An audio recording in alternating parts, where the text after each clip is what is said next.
On the left over here, we have individuals who are religious fundamentalists, religious fanatics, and this is the expression, RT-PCR, real-time PCR expression of the VMAT2 gene. Over here, we have individuals.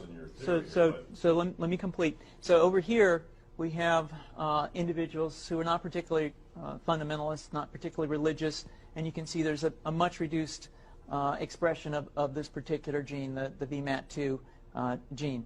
Another evidence that supports our hypothesis for the development of this approach.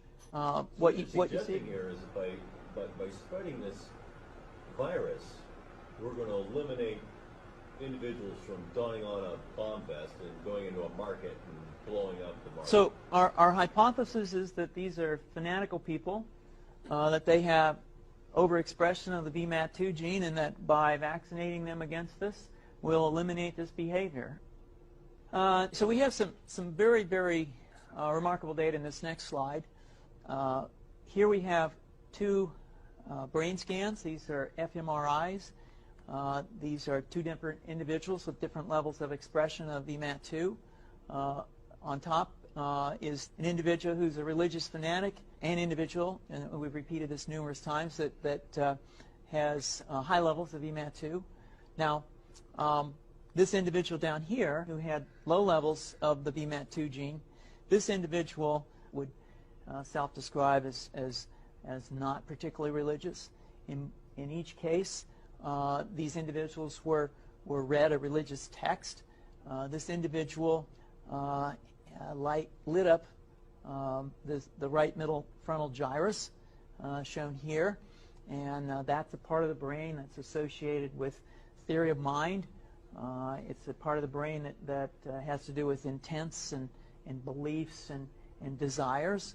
In marked contrast, here's an individual who would not particularly self-describe as religious, and when they're read a religious text, what you see is that this part of the brain called the anterior insula lights up. This is a part of the brain that's associated with disgust or displeasure on hearing something. So you're suggesting I take a CT scan with me when I'm evaluating people to determine whether I put a bullet in their head? So the data that I'm presenting here supports the concept that we're proposing, and I think that we would not propose to do CT scans or fMRIs on individuals out in the hinterlands of Afghanistan.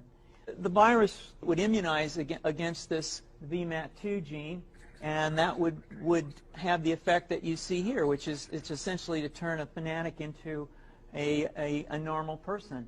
And we think that will have major effects in the Middle East. How would you suggest that this is going to be dispersed in aerosol? Well, so the present plan and the tests that we've done so far have used respiratory viruses such as flu or rhinoviruses, and we believe that that's a satisfactory way to get the exposure of the largest part of the population. Most of us, of course, have been exposed to both of those viruses, and we're quite confident that this will be a very successful approach. This is fascinating. What's the name of this proposal? Yeah, so the name of this project is FunVax, which is the vaccine for religious fundamentalism. And you have a proposal already? The proposal has just been submitted, and I think that the data that I have shown you today would support the development of this project, and we think it has great promise.